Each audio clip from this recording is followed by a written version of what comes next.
자, 이어서 볼게요. 저 465페이지로 이제 쭉 넘겨보세요. 465페이지. 지역지구 안의 건물인데요. 이 지역지구 안의 건물. 자, 이 파트를 이제 개별적인 건축 제한한다 그래요. 건물의 크기, 높이. 이런 개별적인 건축 제한하는 파트고요. 자, 일단 한 페이지 넘겨보시면은 466페이지.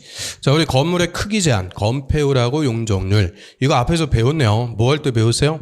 용도지역의 행위 제한. 우리 국토법에서 용도지역별로 건폐율, 용적률 최대한도 딱 정해놓고 초과하지 마라. 건물의 크기 제한한다. 그래서 행위 제한에서 건폐율, 용적률 배웠죠. 그런데 이 건폐율, 용적률의 의 자체는 건축법에서 규정해요. 국토법은 최대한도를 정하는 거죠. 최대한도. 그래서 이 건축법에서 건폐율, 용적률의 의, 또 용적률 계산 문제 이런 개념 갖고는 건축법에서 물어봅니다. 자, 원폐율 한번 볼까요? 대지 면적에 대한 건축 면적의 밑에 줄 비율. 대지 면적에 대한 건축 면적의 비율을 우리가 건폐율, 이 건폐율 최대한도는 국토법에 따른다. 즉, 국토법에서 용도지역별 건폐율 최대한도에 따르도록 하고요. 자, 공식이 건폐율은 건대 이렇게 외우라고 그랬죠. 건축 면적 나누기 대지 면적 곱하기 100. 건폐율 줄이면 뭐가 줄어들어요? 건축 면적. 건물의 수평 크기를 규제하는 것이 건폐율. 자, 이에 반해서 밑에 용적률. 용적률은 대지 면적에 대한 연면적의 비율이죠. 대지 면적에 대한 연면적의 비율. 용적률의 최대한도 역시 국토법에서 용도지역의 최대한도에 따르도록 합니다. 그래서 용적률 공식 연대 이렇게 외우라고 그랬죠. 연면적 나누기 대지 면적 곱하기 100. 그럼 용적률 줄이면 뭐가 줄어든다? 연면적. 연면적이 줄어들면은 충수가 떨어진다. 그래서 충수, 건물의 입체 크기를 제한하는 것을 용적률이라고 하고요. 그래서 이 건폐율하고 용적률. 자, 그 다음에 옆 페이지에 보면은 대지의 분할 제한 나오는데요. 그 가로 1번. 건물 있는 대지의 최소 면적 기준. 거기다 필표. 그래서 이 건축법에서 건물이 있는 대지, 그 건물이 있는 대지는 거기다 필표. 건물이 있는 땅은 대지. 건축법 적용. 건물이 없는 땅은 뭐라 그래요? 토지. 토지는 국토법 적용. 그래서 건물이 있는 땅, 대지는 일정 면적 미만으로 분할할 수가 없도록 규제합니다. 대지의 최소 면적 기준을 딱 정해놓는데요. 이유는 건물이 있는 대지가 너무 작아지면은 건물의 통행이라든지 햇빛 받는 거, 일조라든지 통풍 여러 가지 면에서 지장이 있어요. 즉, 건물의 효용이 뚝 떨어진다 그래요. 그래서 건물의 효용을 위해서 건물이 있는 대지의 최소 면적 기준을 정해놓고 대지는 절대 이 면적 미만이 될 수 없도록 제한하는 것을 대지의 최소 면적 기준이다라고 하고요.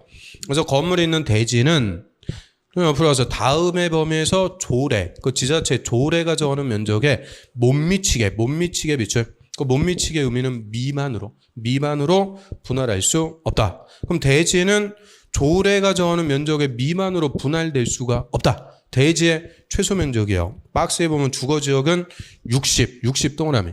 그래서 주거지역의 대지는 절대 얼마 미만이 될 수 없는 거냐. 60 미만이 될 수가 없어요. 주거지역의 대지의 최소 면적은 60입니다. 60. 그 다음 상업지역과 공업지역은 150. 녹지지역은 200. 나머지 60. 자, 그 용도지역별로 거기 써 있는 면적이 용도지역별 대지의 최소 면적 기준이라고 그래요. 그래서 용도지역별로 그 면적 미만으로 절대 대지는 분할 자체가 안 돼요.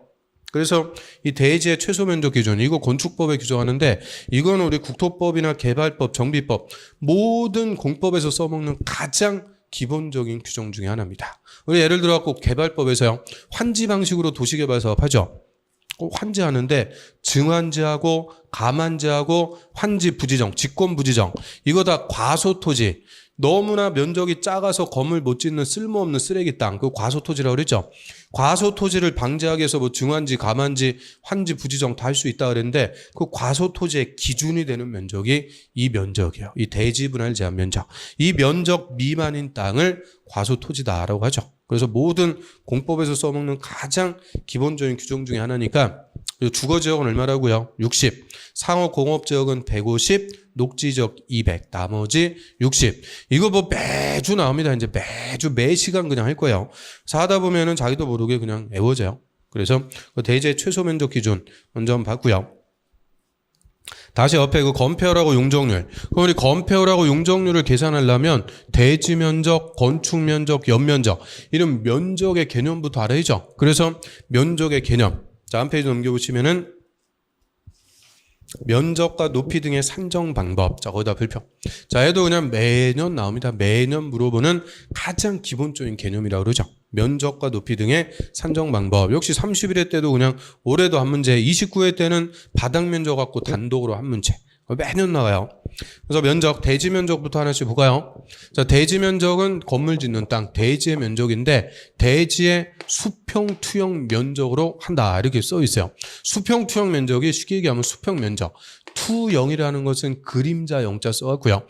우리 사물 위에서 빛을 비췄을 때 그림자가 지는 면적. 그림자 면적은 수평이죠. 수평 면적. 그래서 그냥 수평 투영 면적 어려운 말로 써놨는데 수평 면적, 더 쉬운 말로 평면적을 얘기합니다. 대지의 수평 투영 면적을 한다. 그럼 이 그림에 보듯이 이렇게 대지가 경사가 져 있는 땅이 있어요. 이 대지. 그럼 이 대지에다가 건물은 이렇게 건축할 수가 있죠. 건물은 반듯하게 건축할 수가 있는데, 자, 이때 이 건물의 대지 면적을 구하셔. 이때 대지 면적은 경사제 면적, 입체 면적으로 구하는 게 아니고 수평 면적, 평면적으로 구합니다. 그럼 딱 봐도 이 대지 면적, 입체 면적이 더 넓죠. 그런데 이거 살려주는 게 아니고 수평 면적으로 한대요. 왜요? 자, 우리 대지는 이걸 뭐라고 그랬어요? 필지라고 그랬죠. 대지는 필지. 그래서 각 필지로 나눠진 땅이 대지다. 하나의 필지가 하나의 대지가 돼서 하나의 건물을 짓는 게 원칙. 그럼 이 필지에 관한 근거법, 공간정보법에서 자, 우리나라는 수평지적이래요? 입체지적이래요? 수평지적 체계를 취한다 그러죠. 아직 지적 기술이 발달이 안 돼갖고 입체 면적을 살려줄 수가 없어요. 수평 지적 체계니까 면적도 수평 면적으로밖에 안 나오는 거예요. 입체 면적을 살려주는 게 아니고 그냥 수평 면적으로 대지 면적을 산정하죠. 그다음 밑으로 갑니다. 건축 면적. 자, 옆에 이제 건축 면적. 자, 건축 면적은 건축물의 면적이에요. 하나의 건물의 면적. 그럼 그 건물의 제일 넓은 면적을 건축 면적이라고 그래요. 그럼 제일 넓다는 것은 제일 바깥의 면적이다. 그 얘기죠. 제일 바깥의 면적. 제일 바깥에 있는 벽이 뭐예요? 외벽. 그래서 건축 면적은 건물 외벽. 외벽이 없으면 외곽 기둥의 중심선으로 둘러싸인 수평 투영 면적을 얘기합니다. 그래서 건축 면적이 뭐예요? 그러면은 외벽 중심선의 수평 면적입니다. 그럼 100점이요. 그래서 건물 위에서 딱 내려다 볼까요? 위에서 내려다 보니까 외벽이 일정한 두께를 갖고 건축이 되죠. 그러면 건축 면적 계산할 때 외벽의 외부선도 아니고 내부선도 아니고 중심선. 이 중심선을 따로 긋는 거예요. 중심선을 그려갖고 이 중심선의 수평 면적, 이 면적을 건축 면적으로 산정합니다. 그럼 중심선이니까 외벽 두께 반은 포함, 반은 버린다 그죠? 그래서 외벽의 중심선의 수평 면적. 그럼 제일 바깥벽 외벽 중심선, 우리 중심선 이거 눈으로 보여요, 안 보여요? 투시해서 봐요? 볼 수가 없죠. 그래서 중심선 치수는 설계도를 봐야만 나옵니다. 설계도를. 그래서 우리나라는 중심선 치수로 갑니다. 중심선. 이 건축사들 먹고 살 수 있게끔 설계도를 봐야만 나오는 중심선의 수평 면적을 건축 면적이라고 하고요. 그럼 외벽이 있으면 외벽의 중심선인데, 자, 정자같이 기둥으로만 서 있는 건물이 있을 수가 있죠. 외곽 기둥. 기둥 4개 이렇게 있고 위에 이제 지붕으로 덮어놨어요. 외곽 기둥으로만 서 있다. 마찬가지죠. 외곽 기둥의 중심선. 중심선 그려갖고 중심선의 수평 면적. 자, 이 면적을 건축 면적으로 산정합니다. 그래서 외벽이 있으면 외벽의 중심선, 외곽 기둥이 있으면 외곽 기둥의 중심선의 수평 면적을 각각 건축 면적이라고 하죠. 그래서 제일 바깥에. 그러면 건축 면적은 하나의 건물에서 한 개만 있는 거예요? 여러 개가 있는 거예요? 한 개만 나오는 거죠. 제일 바깥벽, 외벽은 딱 하나 아니에요. 그래서 제일 바깥벽, 외벽 중심선의 면적, 제일 넓은 면적 하나를 얘기하는 게 건축 면적이다라고 하고요. 그 다음 한 페이지 넘겨볼까요? 가로 3번에 바닥 면적 봅니다. 바닥 면적. 자, 얘 별표. 이 바닥 면적이 29회 때 그냥 단독 기출이죠. 그럼 바닥 면적이란 또 뭐냐? 바닥 면적이란 건물의 각 층 또는 일부로서 벽이나 기둥 그 구에게 역시 중심선의 수평 투영 면적을 얘기합니다. 각 층이나 일부의 중심선의 수평 면적. 그래서 바닥 면적이 뭐예요? 그러면 각 층이나 일부의 면적을 지칭할 때는 바닥 면적이라고 표현해요. 그러면 자, 우리 요 니은자형으로 생긴 건물이 있다 그래요. 니은자형으로 생긴 건물. 자, 이 건물에 일단 건축 면적을 구하셔. 건축 면적은 제일 바깥벽, 외벽. 제일 바깥벽, 이 외벽의 중심선의 수평 면적. 그래서 제일 넓은 면적 한 개. 이게 건축 면적이라고 그래요. 그런데 이 건물은 구체적으로 1층의 면적도 있고 2층의 면적도 있고 3층, 4층 각 층의 면적이 또 있죠. 그럼 이때는 1층 바닥 면적, 2층 바닥 면적, 3층 바닥 면적 이런 식으로 각 층의 면적을 지칭할 때는 바닥 면적이라고 그래요. 그럼 바닥 면적과 건축 면적 같아요, 달라요? 같을 수도 있고 다를 수도 있죠. 1층하고 2층의 바닥 면적은 제일 넓은 거니까 건축 면적 같은데 3층, 4층의 바닥 면적은 건축 면적하고 다르죠. 그러니까 개념 딱 이해하라는 거예요. 건축 면적은 제일 넓은 면적 그냥 하나를 얘기하는 거고 바닥 면적은 각 층의 면적을 구체적으로 지칭하는 거죠. 또는 자, 이 건물의 4층 부분을 401호, 402호 두 세대로 구획해 놨어요. 자, 이 중에서 402호의 면적. 자, 이 402호는 이 건물의 일부분밖에 안 되죠. 그럼 402호의 면적을 일부의 면적이니까 402호의 바닥 면적 이렇게 표현하는 거죠. 402호의 바닥 면적. 그리고 우리 요 강의실도 면적이 다 있네요. 강의실의 면적은 강의실의 건축 면적이라고 그러겠어요? 바닥 면적이라고 그러겠어요? 강의실은 하나의 건물의 일부밖에 안 되니까 강의실의 바닥 면적이다 이렇게 표현하는 거죠. 그 우리 강의실의 바닥 면적이 벽으로 돼 있으니까 벽의 중심선의 수평 면적을 강의실의 바닥 면적이라고 하고요. 그럼 역시 중심선 이거 보여요, 안 보여? 안 보이죠? 설계도를 봐야만 나오는 거예요. 그래서 우리 건축 면적이든 바닥 면적이든 다 무슨 선이냐? 중심선. 설계도를 봐야 나오는 중심선의 수평 면적. 그래서 바닥 면적 각 층이나 일부에 벽이 있으면 벽, 기둥이 있으면 기둥의 중심선의 수평 면적을 바닥 면적이라고 하는데, 그럼 우리 이 바닥 면적이라는 것은 한 개만 있는 거예요? 여러 개가 있는 거예요? 여러 개, 완전 많은 거죠. 일부라고 그랬으니까 일부 들이대면 그게 다 바닥 면적이죠. 뭐 사무실의 면적도 사무실 바닥 면적, 화장실의 면적도 화장실 바닥 면적 이런 식으로 각 층이나 일부의 면적이기 때문에 이 바닥 면적은 엄청나게 많습니다. 그래서 그 일부가 바닥 면적에 포함되는 것도 있고 제외되는 것도 있고, 그래서 이 바닥 면적의 산정만 동그라미 1번부터 옆 페이지 한 페이지 넘겨보시면 13번까지 나오죠. 13개 있는 거예요. 그 중에서 5개 딱 물어본 거죠. 그럼 그 중에서도 당연히 핵심은 1, 2, 3, 4, 5번까지 6번 이하부터는 기술 기준이기 때문에 그닥 중요한 거 아니죠. 그래서 1, 2, 3, 4, 5 그게 그대로 29회 때도 기출이에요. 자, 그 중에서 그 옆에 3번 한번 볼까요? 3번. 자, 피로티 그 밖에 이와 비슷한 구조. 이걸 피로티 구조다라고 하는데 피로티 구조는 그 옆에 그림 잘 나오네요. 기둥으로만 딱 서 있는 거죠. 우리 주변에 빌라 같은 거 보면 1층을 기둥만 딱 세워갖고 주차장으로 쓰는 거 많이 볼 수 있는데 그 필롯이라는 게 기둥을 얘기하는 거예요. 기둥. 저 그리스 한번 가보셨어요? 그리스? 언젠간 가겠죠. 아무튼 그리스의 그 유명한 신전, 파르테논 신전 뭐 이런 거 있죠. 그 지붕 있고 대리석 기둥 큰 걸로 이렇게 받쳐놨잖아요. 그런 기둥으로만 서 있는 구조를 우리가 피로티 구조라고 그래요. 피로티 구조. 그래서 피로티 구조의 부분은 네 번째 줄. 그 부분이 공중의 통행이나 차량의 통행. 그럼 공중이나 차량의 통행에 이용한다. 이게 뭘로 쓴다? 도로로 쓴다는 거예요. 공중이나 차량이 다닌다. 도로로 쓰거나 주차의 전용, 주차장으로 쓰거나 공동주택일 때는 바닥 면적에 산입하지 않는다. 바닥 면적 다 빼줘요. 그래서 1층 전부를 피로티 구조로 해서 주차장으로 쓰고 있다. 그러면 다 바닥 면적에서 없는 걸로 빼주는 거예요. 왜요? 주차장 많이 확보할 수 있게끔. 건물마다 주차 공간 부족, 이 문제가 심각하니까 주차장 설치할 수 있게끔 피로티 구조로 했을 때는 다 바닥 면적에서 없는 걸로 빼줍니다. 자, 이런 식으로 이제 하나씩 뭐 따져보면 되죠. 그 다음에 가로 4번 이제 한 페이지 넘겨보세요. 연면적. 자, 연면적이 면적의 이제 끝판왕. 연면적 할 때 연자는 총면적이라고 그랬죠. 총면적. 그 건물의 총면적을 연면적이라고 그래요. 그래서 건물 각 층 바닥 면적의 합계. 각 층의 면적을 바닥 면적이라고 그랬으니까 각 층 바닥 면적을 합친 총면적을 연면적이다라고 하죠. 그럼 이 건물에서 자, 1층의 면적 100, 2층 면적도 100, 3층 50, 4층 50. 그럼 이 건물의 연면적은 얼마냐? 연면적 다 합친 거니까 300. 그래서 이 건물의 각 층의 바닥 면적을 합친 총 면적을 연면적이라고 하는 거죠. 연면적. 자, 의미 알겠어요? 그래서 각 층의 바닥 면적을 합친 총 면적을 연면적. 그럼 우리 좀 전에 봤던 건축 면적은 건폐율을 산정하기 위해서 알아야죠. 건폐율, 건축 면적 나누기 대지 면적 곱하기 100. 그럼 연면적은요? 용적률을 산정하기 위해서 알아야 되는 거죠. 용적률, 연대, 연면적 나누기 대지 면적 곱하기 100. 그래서 연면적은 용적률, 건축 면적은 건폐율. 그래서 바로 4번에 연면적 한번 볼까요?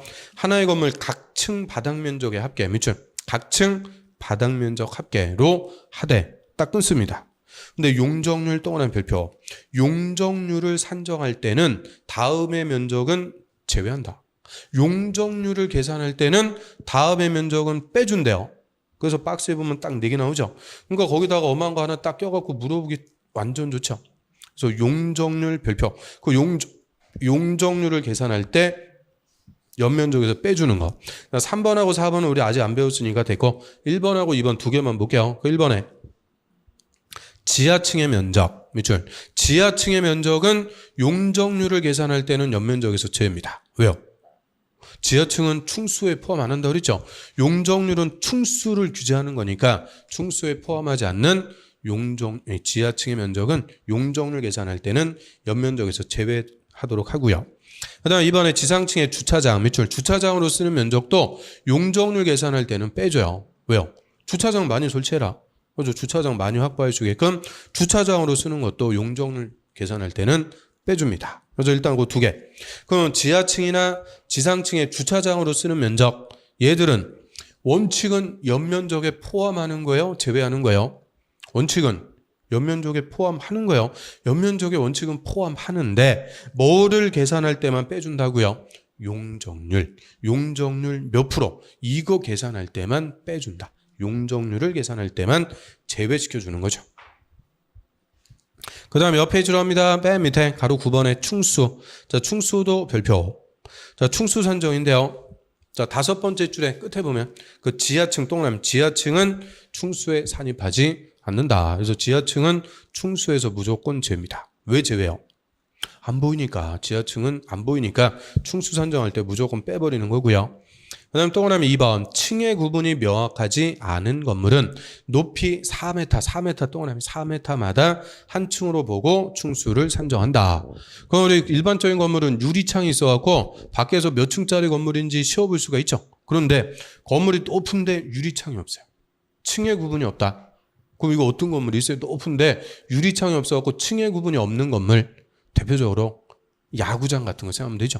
잠실 야구장이라든지 야구장, 축구장 이런 데 가보면 건물 높은데 유리창이 없으니까 자, 이런 층의 구분이 없다. 이때는 높이 4m마다 한 층으로 산정합니다. 4m. 그래서 우리 건축법에서는 한 층의 높이를 얼마로 잡는다는 거예요. 4m. 그 다음 3번. 건물이 부분에 따라 층수가 달라요. 이때는 가장 많은 층수, 밑줄을 건물의 층수로 한다. 그래서 가장 많은 층이 건물의 그냥 층수가 되는 거예요. 그럼 이 건물처럼 자, 여기는 2층, 여기는 4층. 그럼 이 건물은 몇 층짜리 건물? 4층짜리 건물이다. 그죠? 그래서 가장 많은 층이 그 건물의 층수가 됩니다. 절대 이거 평균 층수로 한다? 그런 거 없어요. 이게 또 31회 때 올해 기출지문이죠. 평균 층수로 한다. 땡. 그냥 가장 많은 층이 건물의 층수가 됩니다. 자, 여기까지 우리 건축법에서 알아야 될 기본 개념들은 싹 우리가 봤어요. 기본 개념들. 자, 그리고 이 기초 과정에서 배운 거에다가 조금씩 과정별로 살만 더 붙여간다고 했죠. 그랬죠. 그래서 건축법은 이 정도 하고요. 쭉 넘어갑니다. 520페이지.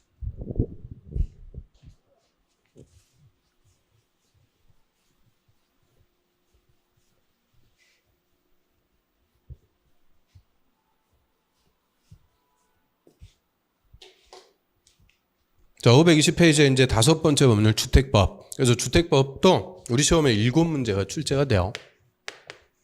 7문제. 그래서 건축법, 주택법 딱 그 비중이 큰 거죠. 그럼 주택법은 이름대로 주택, 주거용 건물인 주택의 건설, 공급, 리모델링에 관한 법이다라고 하고요.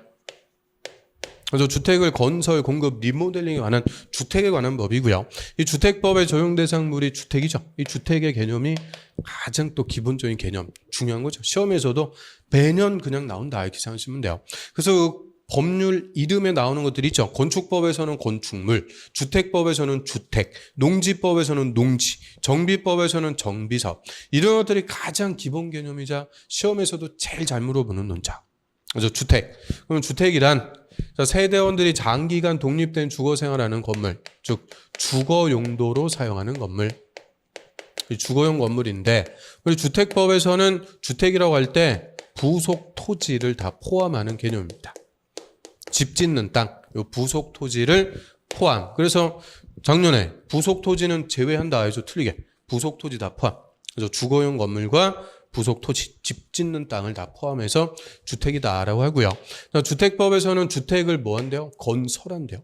우리 좀 전까지 봤던 건축법에서는 건물을 건축한다 그랬죠. 건물을 건축. 그런데 주택법은 주택을 건설.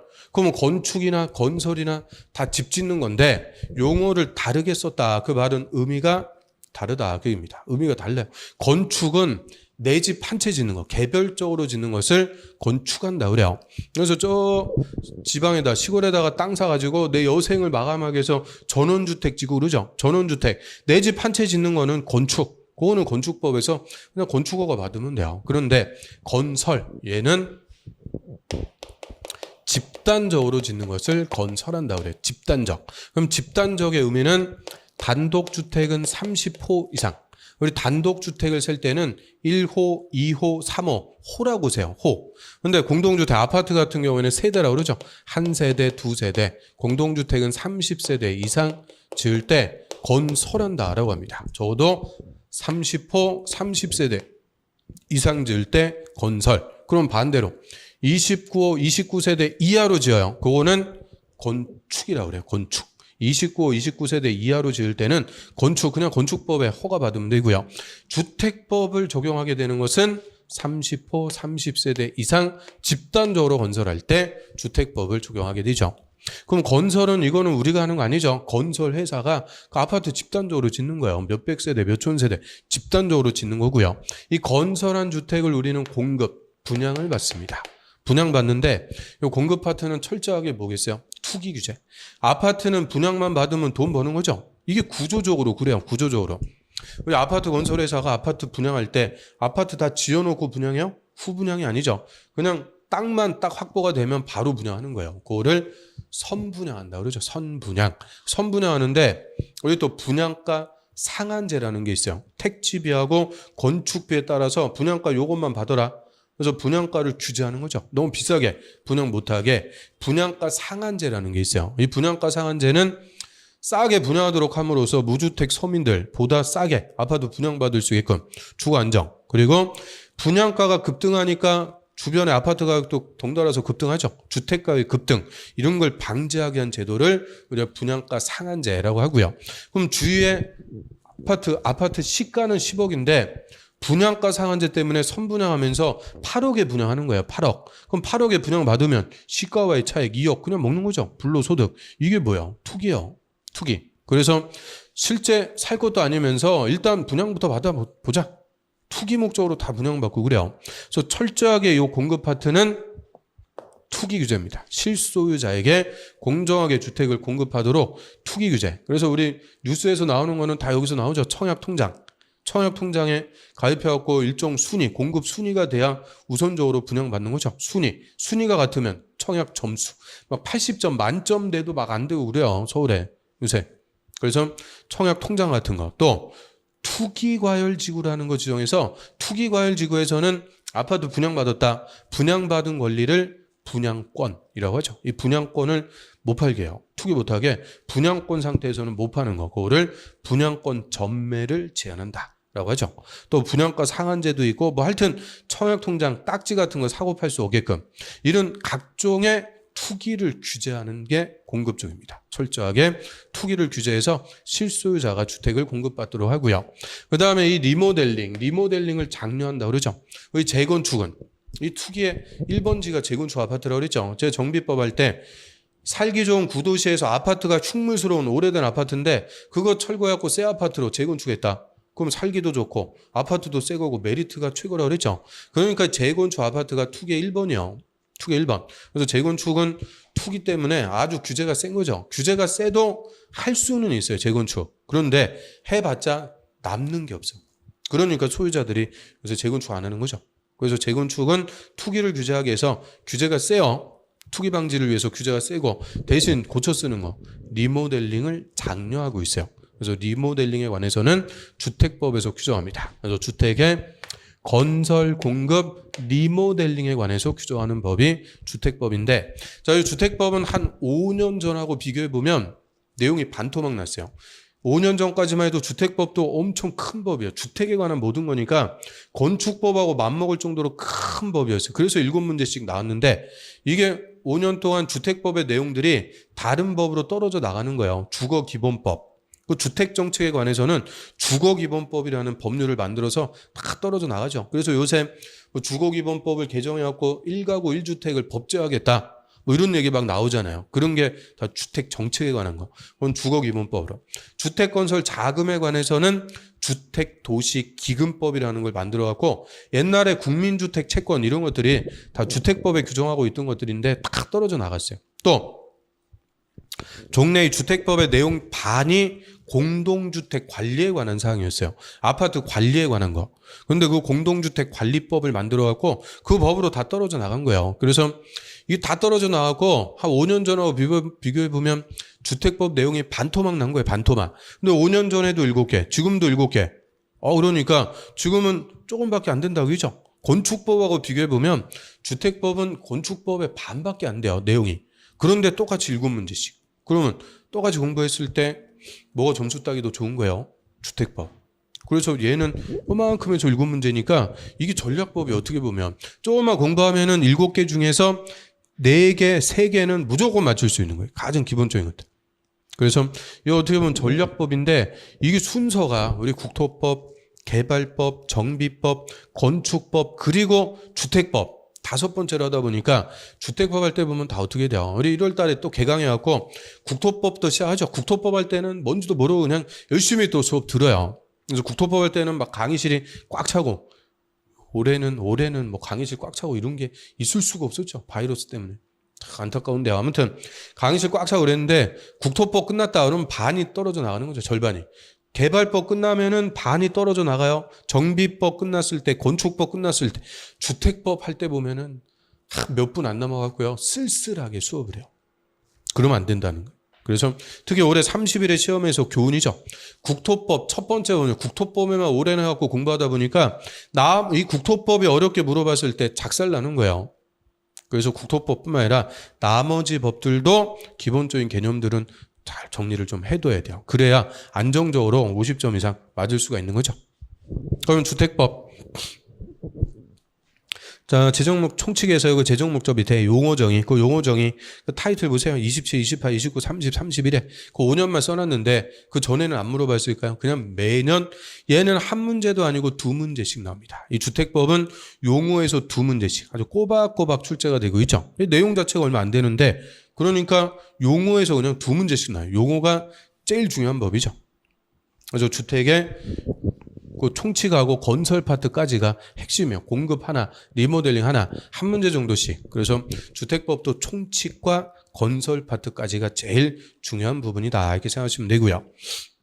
자, 그럼 먼저 용어 정의에서 1번 주택. 주택이 뭐 제일 중요하죠. 주택은 그냥 매년 나옵니다. 자, 주택이란 세대원이 장기간 독립된 주거생활을 할 수 있는 구조의 건물 전부나 일부 및 부속 토지, 밑줄 부속 토지를 말하며 그 부속 토지 제외한다 그러면 틀려요. 부속 토지를 말하고 단독주택, 공동주택으로 구분한다. 그래서 주택의 종류는 단독주택하고 공동주택 2개가 있는 거죠. 단독주택이라는 거는 뭐겠어요? 하나의 건물에서 한 세대가 사는 거고요. 공동주택은 하나의 건물에서 여러 세대가 사는 거죠. 여러 세대가 살면서 같이 쓰는 부분이 있네요. 같이 쓰는 부분, 벽이나 복도, 계단 이런 부분을 공용 부분, 공동으로 사용하는 부분. 그 다음에 세대원들이 독립된 주거생활하는 부분을 전유 부분, 각 세대 부분을 전유 부분. 그래서 공용 부분, 전유 부분 두 개 구조로 된 주택을 공동주택이라고 하고요. 단독주택은 한 세대가 사니까 공용 부분이라는 게 있을 수가 없죠. 그냥 다 전유 부분이에요. 그래서 공용 부분이 있으면 공동, 없으면 단독이에요. 공용 부분 여하에 따라서 단독주택, 공동주택 이렇게 구분하죠. 그럼 단독주택은 종류가 주택법에서는 3개요. 단독, 다중, 다가구. 딴따라 이렇게 뭐 외우면 되죠. 단독, 다중, 다가구. 그럼 이거 다 우리 건축법에서 좀 전에 봤죠. 단독주택, 다중주택은 하숙지 같은 거. 다가구 주택은 주택으로 쓰는 층수가 3계층이하고 바닥 면적 662하고 19세대 이하가 거주하는 주택. 그래서 단독, 다중, 다가구. 근데 하나 더 있는데요. 건축법에서는 공간. 근데 이 공간은 주택법에서는 또 빠져요. 공간은 제외됩니다. 얘는 단독주택 아닌 거예요. 왜요? 공간은 고위공직자에게 제공해주는 집이라고 그랬죠? 그럼 우리 서울특별시장 공간. 이 공간을 건설해서 분양받고 그래요? 아니, 특별시장 공간을 받고 싶으면 특별시장이 돼야 되는 거죠. 그래서 이 공간은 일반적으로 건설해서 공급하는 주택이 아니니까 이거는 주택법에서는 빠지는 거예요. 그 다음에 공동주택도 종류가 3개. 아파트, 연립, 다세대. 우리 아파트는 주택으로 쓰는 층수가 5계층 이상, 연립과 다세대는 4계층이 한데 660 초과하면 연립, 660 이하면 다세대. 연세. 건축법에서는 더 있는데요. 기숙사. 근데 이 기숙사는 주택법에서는 또 빠져요. 그래서 기숙사는 주택법에서 공동주택이 아닙니다. 왜요? 기숙사도 학생이나 근로자에게 숙소로 제공해 주는 거지 기숙사를 건설해서 분양받고 그래요? 나는 기숙사 한 동을 분양받았어? 그런 거 없어요. 그래서 공관이나 기숙사는 일반적으로 건설해서 분양하는 주택이 아니니까 주택법에서는 빠지는 거예요. 이게 건축법하고의 차이점. 그거를 물어보는 거죠. 이거 공관, 기숙사 다 작년 29회 때 기출. 그래서 주택의 종류 한번 볼까요? 자, 하루 1번. 동그라미 1번에 단독주택은 한 세대가 하나의 건물에서 독립된 주거 생활할 수 있는 구조의 주택이고 그 종류가 옆에 보시면은 그 보조단 있죠. 보조단. 보조단 위에 보면 심화 해갖고 써놨는데 심화가 아니고 그냥 가장 기본적인 거예요. 그 맨 위에 거 심화 단독주택의 종류. 단독, 다중, 다가구 3개. 그럼 뭐는 빠진다고요? 공간 X. 그 다음에 공동주택. 동그라미 2번에 공동주택은 건물의 벽이나 복도 계단, 그 벽이나 복도 계단 밑줄.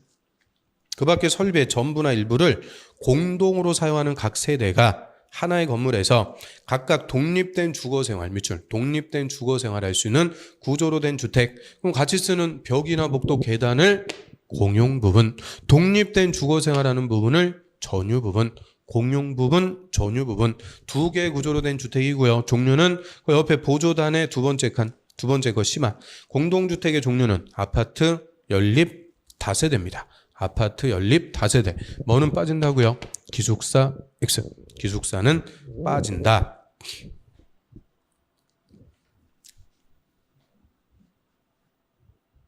자, 그 다음에 옆 페이지로 와볼까요? 맨 밑에 가로 2번 건설 자금에 따른 분류. 건설 자금에 따른 분류. 그건 옛날 기준이고 이제 공급 대상에 따른 분류입니다. 주택을 건설해서 누구한테 공급 분야해 주는지에 따라서 주택은 크게 국민주택과 민영주택으로 구분하고요. 자, 국민주택 얘가 가장 중요한 개념이죠. 국민주택이 모든 주택정책의 기준이 되는 가장 중요한 개념이죠. 올해 31회 때도 여기서 답 나온 거예요. 국민주택. 매년 그냥 물어보는 거죠. 그럼 국민주택은 정확하게 이름이 국민의 주거 안정을 위해서 건설 공급하는 주택. 국민의 주거 안정을 위해서 건설 공급하는 주택. 이걸 줄여갖고 국민주택. 그럼 국민주택 얘는 건설해갖고 누구한테 공급 분양해요? 국민한테? 그럼 안 되지. 국민이 아니고 국민 중에서도 무주택 세대. 무주택 세대에게 1세대 1주택 기준으로 공급 분양해서 주거 안정을 목적으로 하는 주택입니다. 철저하게 무주택 세대에게만 분양하는 거고요. 이에 반해서 민영주택은 요거는 무주택 세대 이런 거 안 따져요. 그냥 성년자 만 19세 이상 성년자에게 1인 1주택 기준으로 분양하는 주택입니다. 그래서 공급 대상, 이 분양 대상에 따른 분류다 이렇게 얘기하고요. 자, 그런데 이 국민주택이 크게 두 가지 요건을 갖춰야 돼요. 국민주택 하면 두 가지. 첫 번째 요건, 두 번째 요건. 이 두 가지 요건을 다 갖춰야 국민주택이다라고 합니다. 첫 번째, 국가나 지자체, 지방자치단체, 토지주택공사가 LH, 지방공사는 SH. 그래서 토지주택공사, 지방공사 줄여갖고 이렇게 썼는데요. 자, 국가나 지자체, 토지주택공사, 지방공사 얘들 묶어갖고 우리가 공공사업주체라고 그래요. 공공사업주체. 공공이 건설하는 주택. 그 다음에 국가나 지자체 재정. 국가나 지자체 돈이죠. 재정. 또는 주택도시기금. 정확하게 이러면 주택도시기금이요. 그런데 그 기금의 이름 장난쳐갖고 물어보고 그딴 짓 안 해요. 그래서 그냥 기금. 그래서 재정이나 기금에 지원받아갖고 건설하는 주택. 이게 첫 번째 요건입니다. 으로써 두 번째 요건. 국민주택 규모 이하인 주택. 그럼 국민주택 규모 얘만 갖고도 그냥 단독으로 물어볼 수가 있죠. 자, 우리 국민주택 규모라고 하는데요. 일단 주택의 규모 산정할 때 공동주택은 공용 부분, 전유 부분 두 개 구조라고 그랬죠. 이 중에서 공용 부분의 면적은 무슨 면적이라고 그래요? 공용 부분의 면적을 무슨 면적? 공용 면적이라고 그러죠. 공용 면적. 전유 부분의 면적은 전용 면적. 주거 전용 면적. 그래서 우리 아파트 분양받을 때 보면 공용 면적, 전용 면적 이렇게 나오는 거예요. 그런데 주택의 규모를 산정할 때는 공용 면적은 제입니다. 전용 면적 기준으로 해요. 주거 용도로만 쓰는 면적, 전용 면적을 기준으로 단독주택이든 공동주택이든 국민주택 규모는 원칙 85제곱미터 이하입니다. 그래서 전용 면적이 1호 또는 1세대당 85제곱미터 이하. 이걸 국민주택 규모라고 그래요. 85제곱미터. 이거 평수로 따지면은 25.7평이요. 25.7평. 이게 85제곱미터인데, 자, 그런데 우리 아파트 분양받을 때는 전용 면적에 공용 면적을 가산해갖고, 전용 면적 25.7평에 공용 면적 한 7평. 이렇게 가산돼갖고 33평 또는 32평. 32평이나 33평이 딱 국민주택 규모라고 그래요. 근데 그건 분양 면적이고, 우리 전용 국민주택 규모 따질 때는 공용 면적은 필요 없어요. 전용 면적 기준이요. 전용 면적 25.7평. 근데 이 평수 이거는 쓰면 안 되죠. 이거는 도량법 위반이에요. 그래서 제곱미터를 써야 되니까 국민주택 규모는 전용 면적 85제곱미터 이하. 이게 원칙입니다. 그런데 저 시골 수도권을 제외한 도시지역이 아닌 읍면, 시골에서는 땅 좀 있죠. 또 시골 사람들 깝깝한 거 싫어해요. 그래서 시골에서는 100제곱미터까지 할 수 있는 예외를 줘요. 그래서 국민주택 규모 원칙 85, 예외 100입니다. 그래서 이 두 가지의 요건을 모두 갖춰야 국민주택이라고 그래요.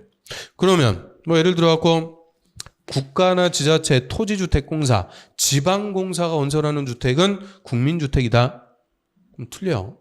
자, 얘는 요건 하나밖에 안 되죠. 공공이 건설하는 주택으로서 국민주택 규모 이하인 주택. 항상 이 두 개 다 써줘야 돼요. 그래서 이거 조합하면은 국민주택이 3개가 나옵니다. 공공이 건설하는 국민주택 규모, 즉 85 이하인 주택. 재정에서 지원받아 건설하는 국민주택 규모 이하인 주택. 기금에서 지원받아 건설하는 국민주택 규모 이하인 주택. 이렇게 이제 조합해갖고 3개를 얘기할 수가 있죠. 그러면 우리 삼성물산이 레미안 아파트 건설하죠. 레미안 아파트 짓는데 저 주택도시 기금에서 돈 빌려갖고 전용 면적 80제곱미터 아파트 지었어요. 그럼 이 레미안 아파트 얘는 국민주택이다.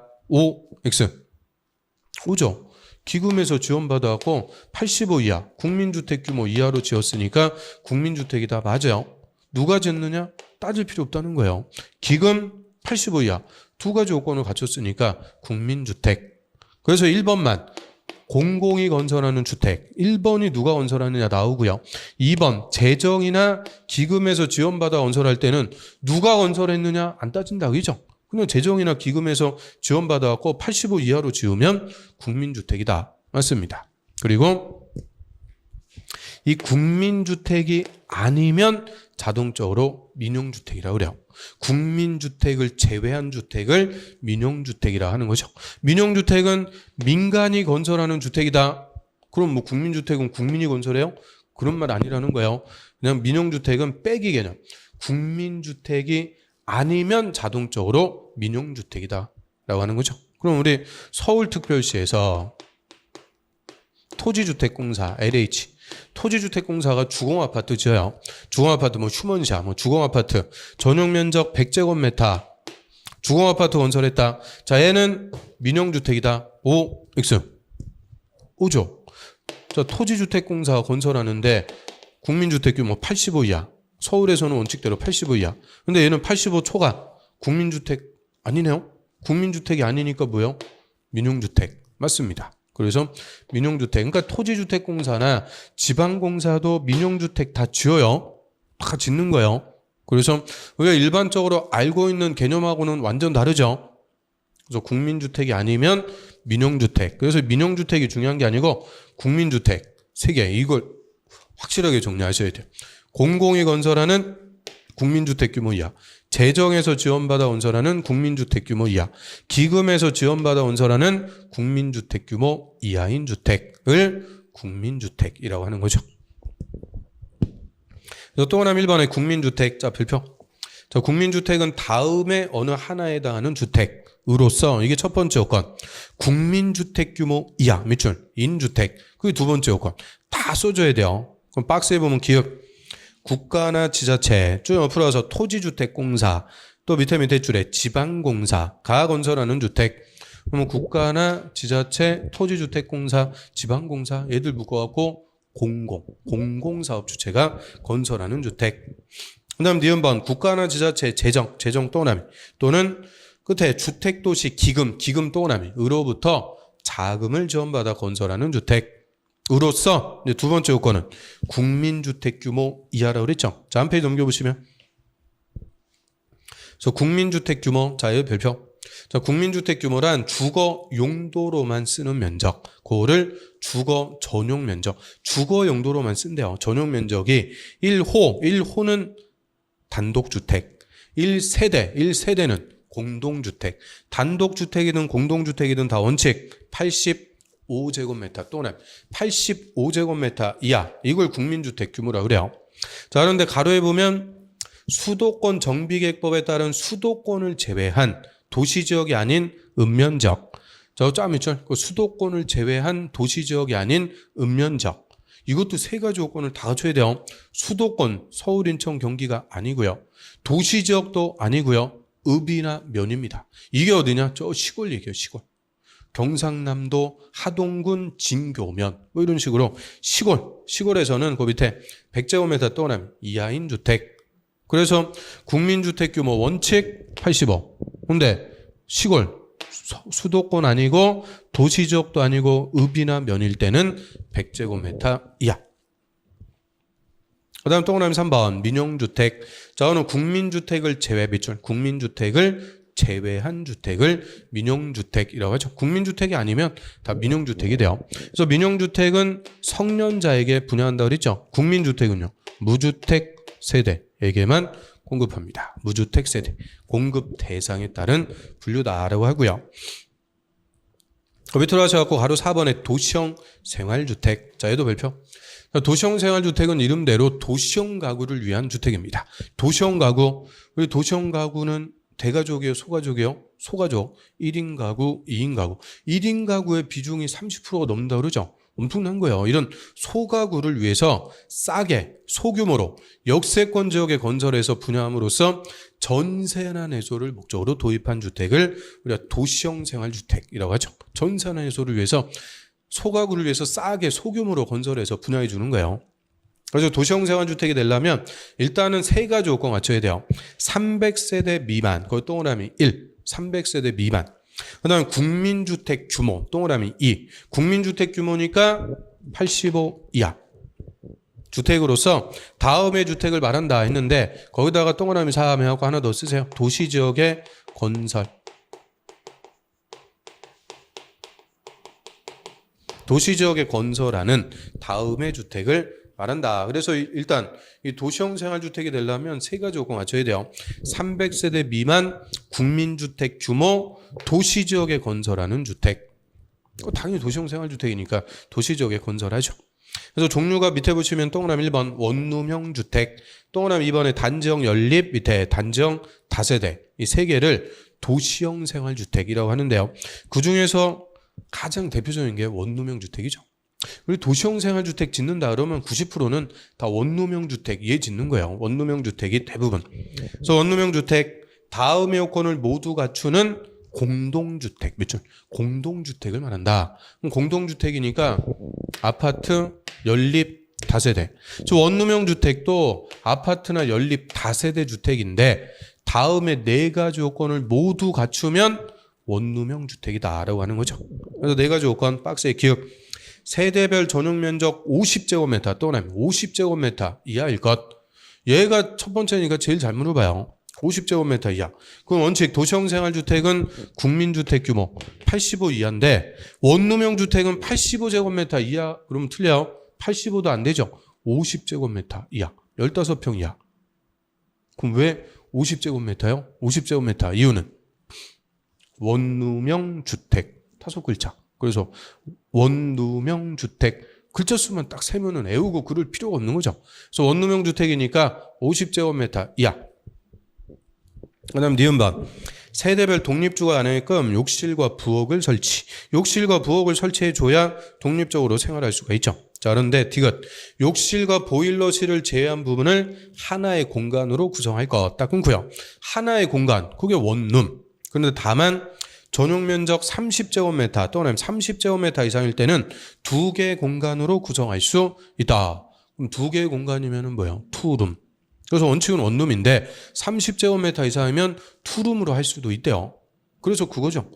원룸형 주택은 원칙 얼마이야? 50이야. 그런데 30제곱미터 이상이면 투룸으로 할 수 있다. 이게 뭐 제일 잘 물어보는 논자. 그 다음에 그 원룸형 주택 그거 한 5평, 6평 되는 거를 지하에다 설치하면 감옥이요. 감옥. 암구랑이 되는 거죠. 우리 젊은이들 제일 싫어하는 게 지옥고 그러죠. 반지하, 옥탑방, 고시원. 그래서 지하에다가는 설치하면 안 된다. 지하에다 설치하면은 안 된다. 그래서 그 네 가지 요건을 모두 갖추는 아파트 연립 다세대를 우리가 원룸형 주택이라고 하고요. 그다음 동그라미 2번에 단지형 연립주택은 원룸형 주택이 아닌 연립주택. 딱 끊으세요. 원룸형 주택이 아닌 연립주택이 그냥 일반적인 연립주택을 얘기해요. 원룸형 주택이 특이한 거예요. 그 위에 원룸형 주택은 요건이 딱딱딱 정해져 있죠. 그게 독특한 거. 그래서 원룸형 주택이 아닌 일반적인 연립주택을 단지형이라는 것은 한 동 지는 게 아니고 여러 동을 지어갖고 아파트 단지처럼 모아놨다. 그러니까 쉽게 얘기하면 연립주택 단지 생각하면 돼요. 연립주택 단지. 또 동그라미 3번 단지형 다세대. 원룸형 주택이 아닌 다세대 주택 딱 끊고요. 그래서 일반적인 다세대 주택을 여러 동 지어갖고 단지로 모아놓은 거죠. 다세대 주택 단지 이렇게 생각하시면 돼요. 자, 애들도 다 도시형 생활주택입니다. 그래서 도시형 생활주택의 개념까지 봤고요. 자, 좀 쉬었다가 오늘 이제 종강이니까 조금만 더 할게요. 조금만 한 30분 정도 더 해갖고 우리 주택법에서 기본적인 개념만 좀 훑어보고 다 기초과정 싹 마치도록 하겠습니다. 자, 조금만 쉬었다가 조금만 더 할게요.